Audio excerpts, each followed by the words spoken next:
Čau, zdravím vás DJ Nika a nacházíme se v městské džungli v Praze na Novém Městě, neboli Monkey Bar. Monkey Bar je vyhlášený svými drinky, které si to vymýšlejí sami a jsou moc dobrý. Výborně tady vaří a jsou tady i víkendové branče, které mají doplněné o živého hudebníka, vždycky odpoledne do 2:30. No, ale my jsme sem nepřijeli kvůli jídlu a kvůli drinkům, i když to tak nevypadá, ale přijeli jsme sem za DJem, který tady pravidelně vystupuje. Už se pojďme na něj nebo na ní podívat.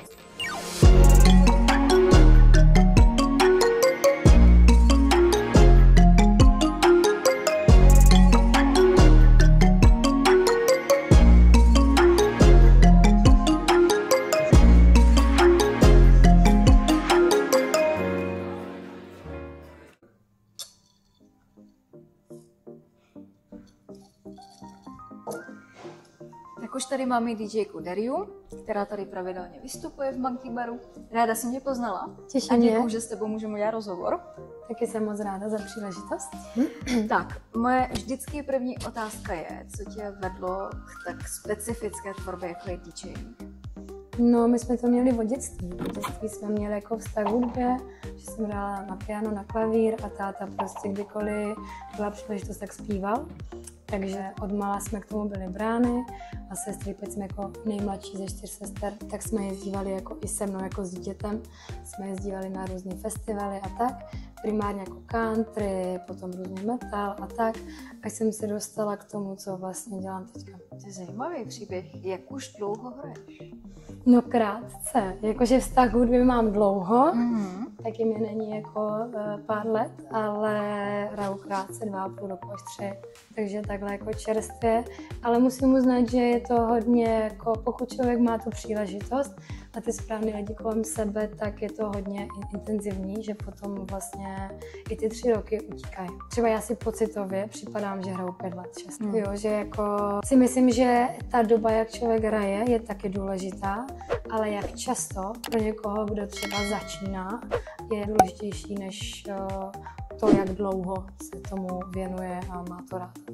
No, já jsem se dozvěděla, že máš taky certifikát z Musartéda jako já. Je to tak? Takže vlastně ty jsi s tomu aktivně začala věnovat až po tom certifikátu? A když už jsem nějak jako cítila, že jsem připravená na to si plnit ty své sny a ty své potřeby, tak jsem si jako našla školu Sartédo a řekla jsem si, že mi to vlastně zkrátí ten čas k tomu, že než abych se učila sama. Takže to byl ten důvod, proč jsem si našla, jsem za to ráda, protože za prostě pár měsíců jsem pochopila ty základy a pak už životu jenom cvičit a pokoušet se jako i do nějakých 5 míst, i do nějakých, já nevím, ne klubů, cokoliv, kde může člověk jako DJ hrát, tak se tam pokoušet procpat.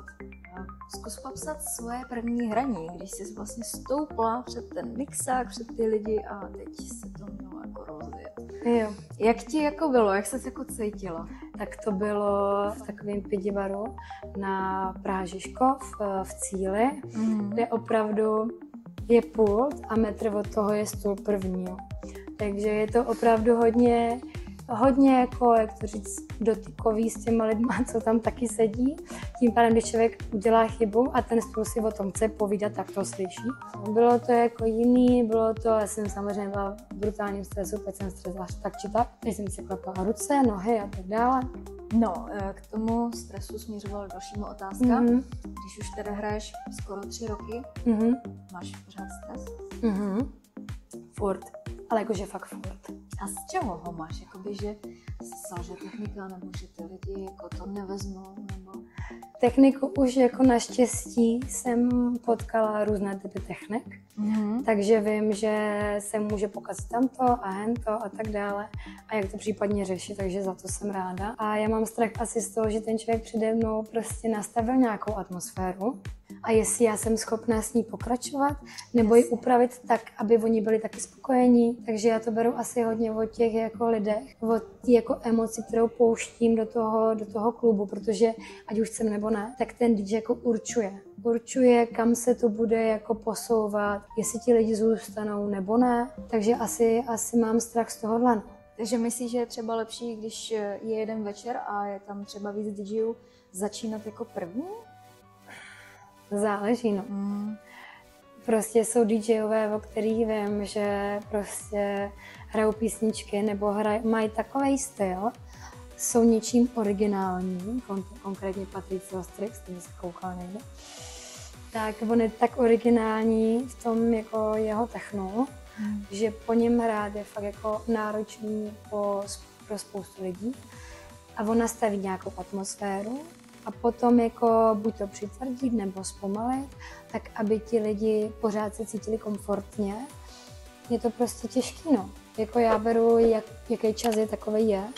Pro mě to je vždycky jako výzva svým způsobem a mám ráda i začátek, i konec, i ten prime time. U toho prime timeu jako přichází ta zodpovědnost, že ti lidi počítají s tím, že ten DJ je prostě skvělý, že to je kapacita ve svém oboru a tak dále. V tom to samozřejmě může jako být těžší, ale pořád je to, nebo z mého oka, je to pořád jenom o té atmosféře, jako který z nás umí dát.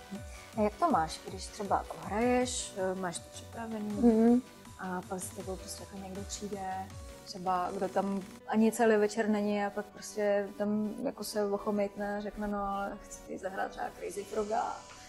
No, ti to jako naruší prostě můj tvoje, vibe mi to úplně naruší, to je jasný, ale ne.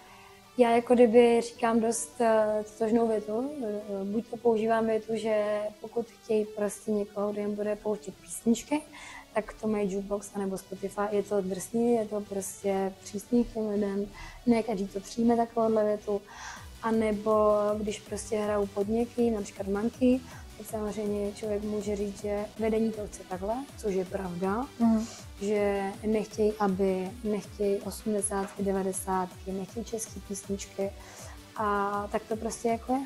Já už si všude hrála. Pamatuješ si to? Jo, jako... Vím, že Kruháč to byl. Kruháč, ano. Musím poděkovat za věci. Tak samozřejmě Duplex, samozřejmě Zorkovna, Manky, Onyx, teďka nově Woodhouse Marina a potom Luna Litoměřice. Ale říkám, jako já si třeba více vážím těch míst, kde mě chtějí pravidelně. Než kde přijdou, ukážu se, čauke, pak vlastně nejsou spokojení. Pro mě je důležitější to mít jako pravidelný hraní, protože vidím, že oni jsou spokojení s tím, co hrajou. Takže tak no.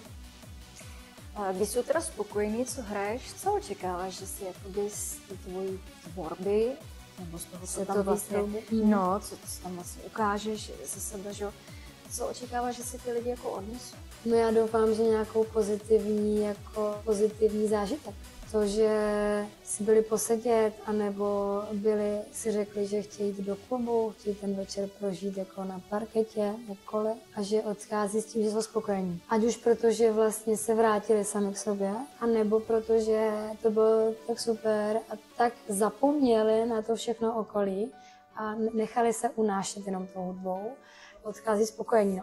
Asi ten můj jako cíl, no. Ne úplně jako kalkulovatelný, ale jako pocitově to je ten cíl, že bych chtěla, aby odcházeli takhle. No jak to máš ty? Jsi klidná zatím potom, nebo tam jedeš s koma? Hele, tím, že to je potřeba, že lidi to mají rádi, když ten DJ je součást toho davu, té celé atmosféry. Ale teďka jsem poslouchala rozhovor s DJem Mark Knight z Anglie. On je na scéně 25 let, možná ještě díl, nechci kecat. A on tam řekl hezký point, že dříve ti DJové nebyli ten středobod toho jako klubového vesmíru. Takhle. Ale byli takoví ti, co jako jsou zodpovědní za to, jaká hraje hudba, ale to je celý. Ale teďka ten DJ je středobod. Všichni lidi se na něj koukají. A on to tam krásně řekl, já jsem překvapený vždycky, když hraju, že se na mě ti lidi koukají. Já se podívám prostě na ně a oni se koukají na mě. Co jako se děje? Víš, že on byl prostě zvyklý na to, že DJ tvořil hudbu. A ne, že by byl jako ta opička, a nemyslím to vezlím, ta opička, na kterou se mají koukat. Takže já vím, že to pomůže, ale já si to spíš užívám jako uvnitř trošku jinak. No. Protože nejsem úplně expresivní typ, jako nemyslím si, že jsem introvert, ale nejsem jako expresivní jako tělem. Jo, že já o tom dokážu povídat, jak to bylo skvělý, ale jako tím tělem se ukazovat nechci, ale vím, že občas to jako funguje. A věřím, že když třeba člověk víc připitej nebo prostě víc si jako dovolí užít ten večer, tak asi i tím tělem, ale ne rukama, čímkoliv jiným, ale ne rukama. Takhle to mám. Co zahraničí? Chceš tam taky se podívat? No chci, to je jasný. To je jako si myslím, že chceme všichni. Prostě pořád jsme Česká republika, jako stát, který si jako na nějaký úspěch zvyká a je těžký si přiznat, že jsme šikovní, že máme na to jako jít ven. Takže to jako chtěla bych 100%, strašně moc bych chtěla a uvidíme.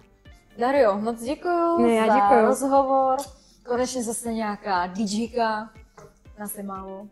Je nás málo, no. Ale budeme doufat, že nás bude víc a kvalitních. Jsem ráda za to, že máme další DJku. Talentovanou. Na zdraví.